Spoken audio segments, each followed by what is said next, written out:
रिसोड शहरामध्ये वाशिम उपविभागीय पोलीस अधिकाऱ्यांची अवैध गुटखा माफियावर धडक कारवाई।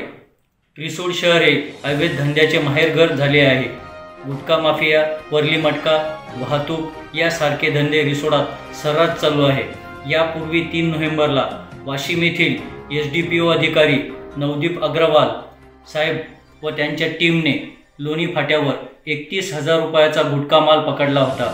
त्या गोष्टीला 4 ते 5 दिवस होत नाही की आज दिनांक 8 नोव्हेंबर 2024 रोजी सकाळी 7 वाजता वाशिम येथील उपविभागीय अधिकारी नवदीप अग्रवाल साहेब यांच्या टीमने सागर सुनील तापडिया यांच्या घरी जाऊन धाड टाकली।